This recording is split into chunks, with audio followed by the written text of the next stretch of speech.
열왕기하 2장 23절부터 25절 말씀입니다. 열왕기하 2장 23절부터 25절 말씀 교독하겠습니다. 엘리사가 거기서 베델로 올라가더니 그가 길에서 올라갈 때에 작은 아이들이 성읍에서 나와 그를 조롱하여 이르되 대머리여 올라가라 대머리여 올라가라 하는지라. 그들을 보고 여호와의 이름으로 저주하며 곧 수풀에서 앙곤 둘이 나와서 아이들 중에 42명을 찢었더라. 함께 읽겠습니다. 엘리사가 거기서부터 갈멜산으로 가고 거기서 사마리아로 돌아왔더라. 아멘. 엘리야가 요단강에서 하나님의 은혜로 하늘로 올려진 이후 엘리사는 여리고를 거쳐 지금 베델에 도착했습니다. 그리고 베델에서 이 엘리사를 맞이하는 사람들이 있었는데 베델의 작은 아이들이다 성경은 말씀해주고 있습니다. 그런데 이 아이들이 지금 엘리사를 조롱하기 시작합니다. 대머리여 올라가라 라면서 비아냥대기 시작합니다. 어린 아이들이기 때문에 아직은 뭘 몰라서 그럴 수도 있다고 생각할 수 있고 또 짓궂은 장난으로 여길 수도 있습니다.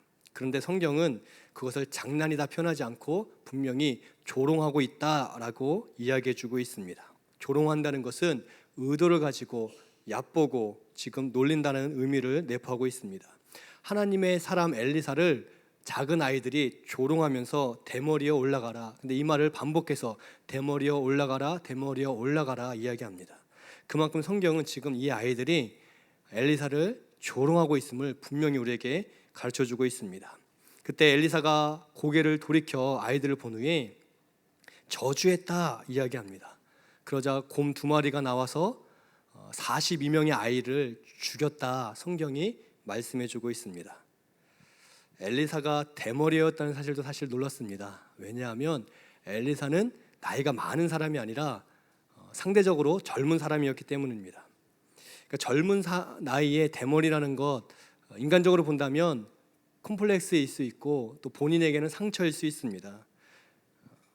그런데 아이들이 물론 짓궂은 장난이라 여길 수 있지만 그래도 그렇지 감히 하나님께서 세우신 선지자를 이렇게 대머리라고 놀린다는 것 여러 가지 면에서 버릇없는 모습입니다. 오늘 교훈은 무엇이냐? 하나님께서 세우신 선지자를 함부로 대해서는 안 된다라는 교훈이라면 사실 성경에 이렇게 나올 필요가 없죠. 하나님이 세우신 선지자를 함부로 대해선 벌 받는다, 심판 받는다. 만약 그거라면 저에게도 이런 권능이 있었으면 좋겠습니다. 설교하는데 조시는 분 계시면 말씀 전하는데 졸고 계시네. 나와라 곰 하면 갑자기 강대승 뒤에서 2마리가 탁 나와서 곰하고 신방 한번 하실래요? 아니면 안 조시고 예배 드릴래요? 이렇게 협박도 하고. 제가 교육자를 하다 보니까 저를 난처하게 하시는 분들도 간혹 있고 서운하게 하는 분들도 있고 때때로 교회와 교육자를 거짓말로 음해하는 분들도 간혹 있곤 합니다. 그럴 때 음해하네, 거짓말하네, 안 되겠네, 나와라 곰 하면 언제든 나와서 지금 안방에서 예배 드리신 분들 한쪽 손에 핸드폰으로 다른 거 검색하고 계시면 안방 옆에 건너방에서 나와라 곰 하면 갑자기 곰이 나오고 그런 일들이 참 있으면 행복한 목회자일까요? 여러분 설교 시간에 좋으셔도 됩니다. 왜냐하면 곰이 안 나옵니다. 여러분이 다른 것 해도 곰이 출현하지 않습니다. 오늘 메시지는 사실 그 이야기가 아닙니다. 오늘 메시지는 대머리였던 엘리사가 대머리라고 놀린 아이들에게 화가 나서 저주했다 그 이야기가 아닙니다. 대머리요 이것은 분명히 명백하게 엘리사 개인을 향한 조롱이 맞습니다. 거기에 기분이 나쁠 수 있죠. 그거는 개인적인 감정입니다. 또 없던 사실도 아니고 분명한 사실이니까 사실이기 때문에 더 엘리사에게는 상처가 될 수 있는 말이 맞습니다. 근데 그것은 개인적인 감정이죠. 근데 이 개인적인 감정으로 지금 엘리사가 아이들을 저주한 게 아닙니다. 왜냐하면 성경에는 분명히 엘리사가 하나님의 이름으로 그들을 저주했음을 가르쳐주고 있습니다. 여호와의 이름으로 저주했다 이것을 분명히 보여주고 있습니다. 만약 엘리사가 자기 감정적인 차원에서 하나님의 이름으로 아이들을 저주했다면 아이들이 심판받기 전에 엘리사가 먼저 심판받았을지도 모르겠습니다. 왜냐하면 자기 감정에 따라서 이렇게 하나님의 이름으로 저주한다는 것은 한편으로는 하나님의 이름을 망령되게 사용한 거기 때문에 그것도 일반 성도가 아니라 하나님께서 세우신 구별된 선지자가 하나님의 이름을 함부로 언급하며 한 사람을 저주하는 데 사용했다면 먼저 엘리사가 심판받았을 거예요. 그런데 엘리사는 그런 개인적인 감정으로 지금 저주한 게 아님을 성경이 보여주고 있습니다. 목회자도 마찬가지입니다. 목회자도 마음이 상할 때가 있습니다. 감정이 상할 때가 있습니다. 그런데 그렇다고 성도를 같이 미워하고 같이 싫어하고 음해한다고 같이 음해하지 않습니다.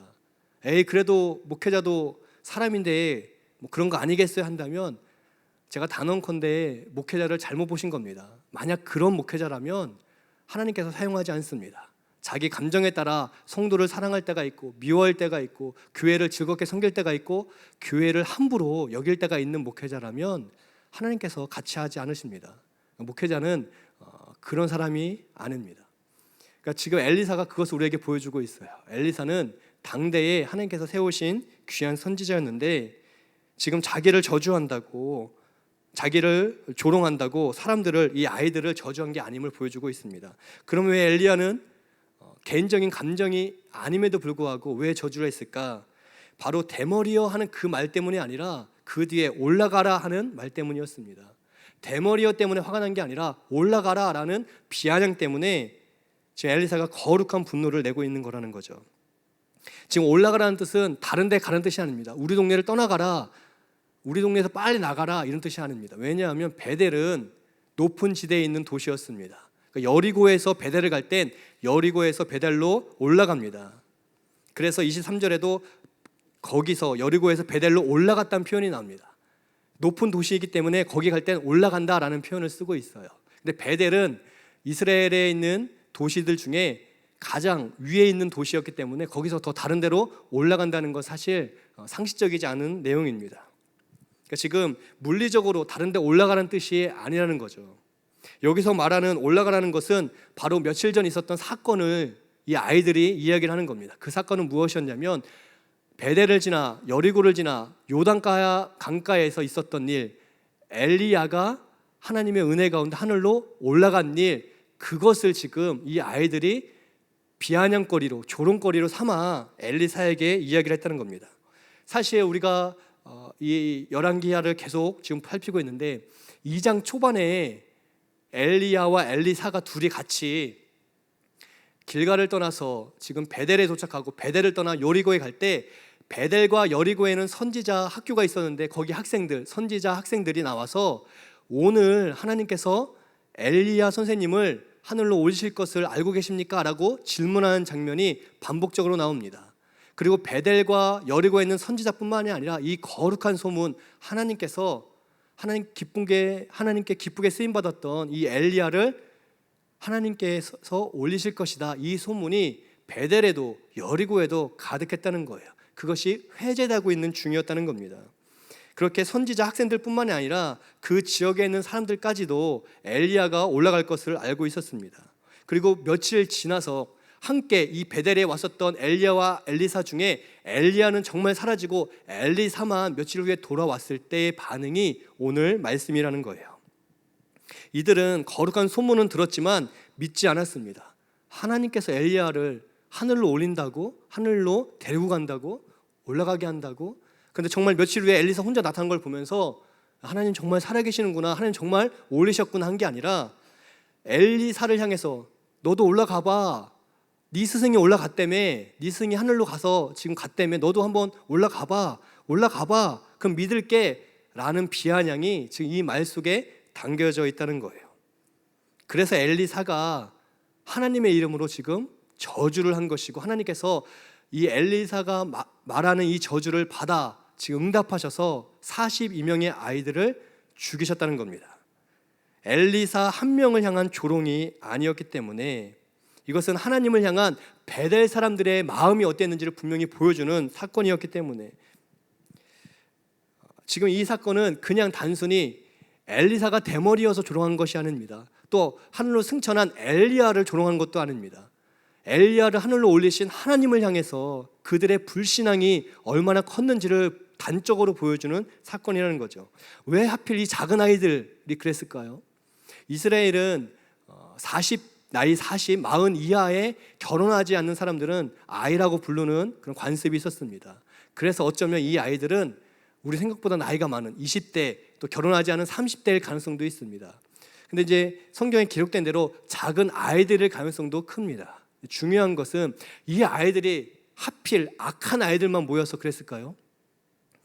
이 아이들의 지금 내뱉은 말은 엘리사 너도 한번 올라가 봐라 하는 이 말은 사실은 이 아이들이 생각해낸 말이 아니라 이 아이들이 소속된 가정에서, 베델에 있는 가정에서 회제되었던 말들이었을 가능성이 큽니다. 그곳 부모들의 말들, 그곳 주민들의 생각이 지금 나타나는 거죠. 그러니까 베델이라는 지역이 얼마나 영적으로 타락했는지를 보여주는 장면입니다.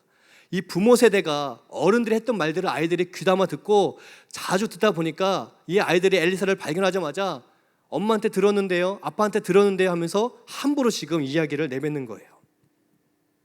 지금 이 어린 아이들까지도 엘리사를 조롱하고 또 하나님을 조롱할 정도로 베델의 모든 사람들이 하나님을 우습게 보고 만만하게 보고 있음을 성경을 통해서 알 수가 있습니다. 이 베델이라는 지역은 사실 이스라엘에서 굉장히 중요한 지역입니다. 구약 성경에 본다면. 왜냐하면 창세기 12장에 아브라함이 본토 친척 아비 집을 떠나 가나안 땅에 도착했을 때 그가 베델 지역에서 단을 쌓고 하나님의 이름을 불렀던 장소가 이 베델입니다. 그러니까 아브라함이 하나님께 예배드린 장소, 하나님의 이름을 불렀던 장소, 안식했던 장소가 베델이었어요. 또 창세기 28장에 보면 야곱이 형을 피해서 삼촌 라반의 집을 도망가다가 지쳐서 잠들었습니다. 그러면서 비참하고 나 혼자 남은 것 같고 세상에 내 마음을 안주는 이가 없을 것 같은 그런 슬픔 속에 있을 때 하나님께서 내가 너와 함께 있다를 가르쳐준 장소가 이 베델이었습니다.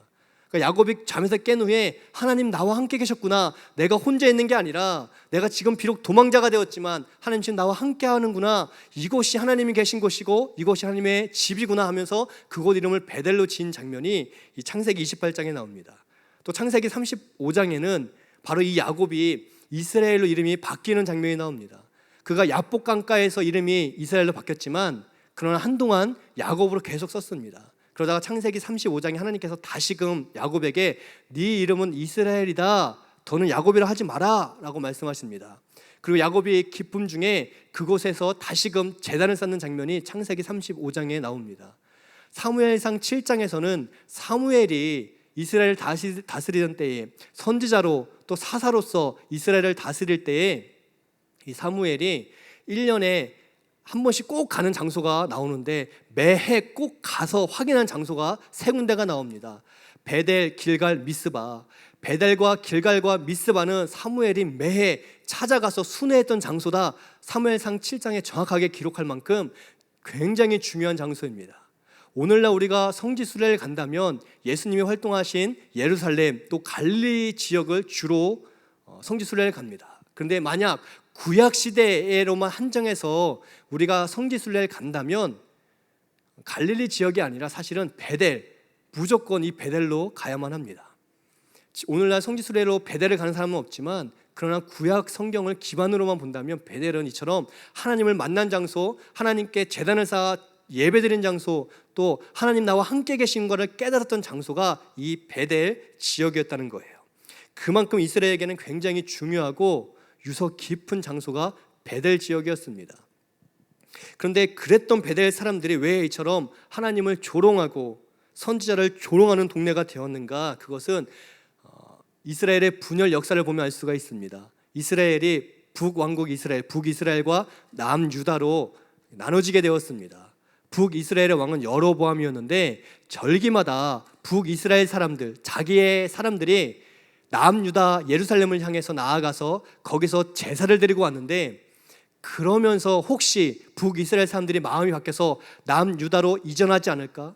또 내가 다스리는 이 북이스라엘이라는 나라에서 이 북이스라엘 사람들의 정체성이 북이스라엘에 있는 게 아니라 하나님께 제사를 드리다가 나의 정체성은 남유다 예루살렘에 있지라고 깨달아서 혹시 그들이 이곳에 적응을 못하고 정착을 못하면 어떡하지? 그런 인간적인 두려움, 연약함 때문에 이 북왕국 이스라엘 여로보암이 꾀를 냅니다. 악한 꾀를 내는데 그것이 무엇이었냐면 북왕국 가장 끝에 있는 북쪽 단이란 지역과 가장 남쪽 이제 남유다의 접경 지역인 이 베델 지역에 산당을 세웁니다. 두 군데 산당을 세우고 거기에 금송아지를 만듭니다. 그러면서 이제 더 이상 절기 때마다 또 그때마다 남유다 예루살렘까지 갈 필요가 없다. 국경을 넘을 필요가 없다. 북쪽에 있는 사람들은 단에서, 남쪽에 있는 사람들은 베델에서 이 산당에서 금송아지, 우리를 구원하고 우리를 살리신 그 여호와 하나님 이 금송아지를 향해서 제사드리면 하나님 받으신다 라고 가르치기 시작합니다. 그리고 실제로 당시에는 레위인만 제사장이 될 수 있었는데 이 여로보암은 아무나 자기 입맛대로 아무나 원하는 사람들을 세워서 제사장 삼았습니다. 그래서 사람들이 찾아오면 사람들이 듣기 좋은 소리 해주고 그냥 복을 빌어주고 그러면서 사람들의 마음에 위안을 주었다는 거예요. 그러니까 처음에는 사람들이 그래도 남유다로 예루살렘으로 가야 될 텐데 거기에 성전이 있는데 그런데 지내다 보니까 집 앞에 있는 이 베델 지역에서 제사 드리는 것, 예배 드리는 것 괜찮은데, 편한데, 좋은데, 그리고 하나님의 말씀 듣는 성소가 아니라, 성전이 아니라 인간적인 말을 해주고 위로해주는 제사장, 가짜 제사장이 있는 이곳이 사람들 귀에 좋은 대로 소리를 내주니까 하나님의 말씀은 사라지고 사람들의 소리, 위로해주는 소리, 세워주는 소리, 격려해주는 소리, 괜찮아, 잘 될 거 해주는 긍정적인 소리만 해주니까 듣기에 좋은 대로 거기에 뿌리를 내리기 시작했다는 거예요.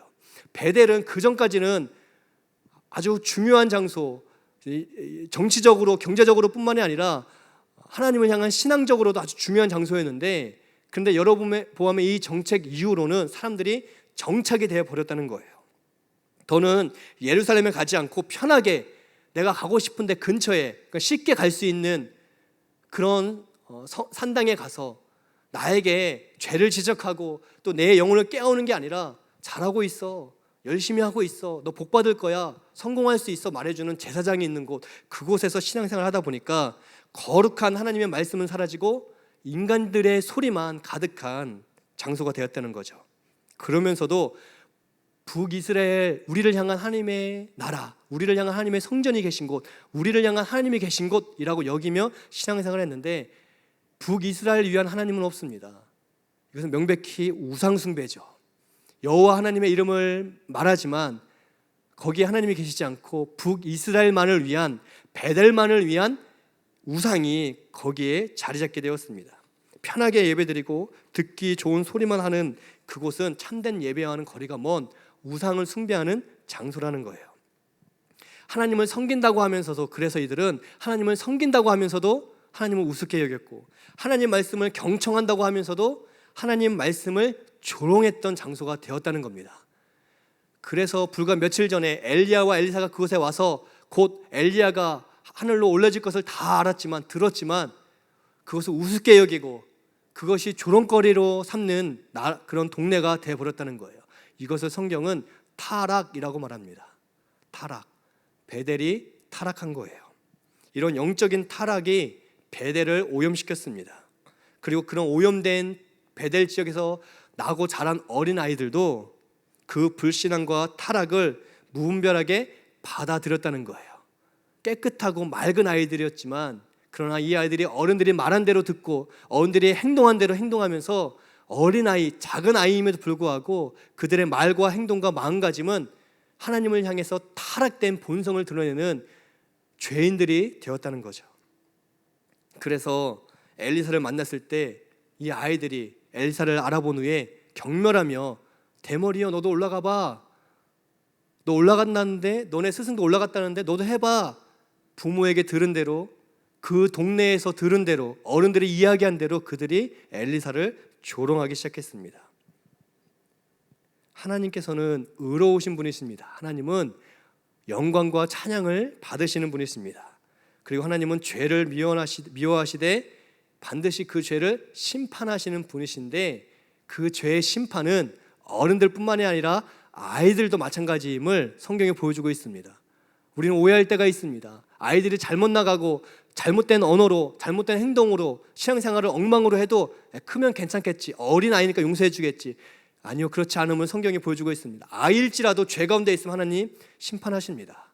어른들뿐만이 아니라 아이들도 그렇게 하심을 우리에게 엄중하게 경고해 주고 계십니다. 그렇기 때문에 아이들도 바뀌어야 되지만 먼저 어른들이, 부모들이 바뀌어야 된다는 거예요. 왜냐하면 우리들의 하나님을 대하는 우리의 언어가 우리 자녀들의 언어가 되기 때문입니다. 예배를 대하는 우리들의 태도가 예배를 대하는 아이들의 태도로 바뀌기 때문입니다. 하나님 말씀을 바라보는 우리의 모습이 하나님 말씀을 바라보는 자녀들의 모습이 되기 때문입니다. 베델은 영적으로는 하나님 앞에 쓰임받았던, 예전에 쓰임받았던 귀한 땅이었지만 그러나 지금은 영적으로 완전히 타락한 땅이 되었습니다. 그 땅은 우상숭배가 가득했습니다. 그러다 보니까 우상숭배가 가득하다는 얘기는 뭐냐면 사람들이 모인다는 것이고, 사람들이 모인다는 것은 돈이 모인다는 것이고, 돈이 모인다는 것은 경제적으로 호황이라는 것을 의미합니다. 베델은 돈이 많고 경제적으로 호황을 누리는 도시였습니다. 그래서 그들은 먹고 살만한 도시, 그냥 행복하고 즐길 것이 많은 도시였습니다. 그러나 영적으로는 하나님의 선지자를 우습게 여기는, 비아냥되고, 근데 그게 어른들뿐만 아니라 어린 아이들도 아주 당연하게 여길 만큼 타락한 그런 도시가 되었다는 거죠. 겉으로는 화려해 보였지만 정말 중요한 하나님을 향한 신앙은 다 잃어버린 곳, 바로 그곳을 지금 하나님께서 엘리사를 통해 심판하고 계십니다. 반면에 우리가 지난주에 살폈던 여리고는 어땠습니까? 배산 임수, 앞에는 큰 강이 흐르고 뒤로는 큰 산이 있었습니다. 그리고 강과 산 사이에 넓은 평지가 있었습니다. 아주 살만한 도시, 탁월한 지리적인 어떤 입지를 갖고 있는 곳이 여리고였습니다. 어떤 의미에서는 참 완벽한 도시로 보입니다. 그런데 거기에는 물이 오염되고 물이 나빠서 임신한 여인들은 해산하지 못하고 유산하고, 식물들은 열매 맺지 못하는, 다 죽어가는 도시, 겉으로는 멀쩡하고 누가 봐도 살만한 도시였지만 실상 그 내면에는 죽어가고 소망을 잃어가고 힘을 잃어가는, 미래가 보이지 않는 땅이었습니다. 그런데 중요한 것은 그 문제를 여리고 사람들은 알았다는 거예요. 겉으로는 화려해 보이지만 속으로는 생명이 없어져 가고 있음을 여리고 사람들은 알고 있었습니다. 그래서 하나님의 사람 엘리사가 찾아왔을 때, 첫 번째 도착했을 때 엘리사에게 찾아가 우리를 도와달라고 요청하기 시작합니다. 적어도 이들은 하나님의 은혜를 사모하고 하나님의 역사를 기대하는 그 믿음은 있었다는 거예요.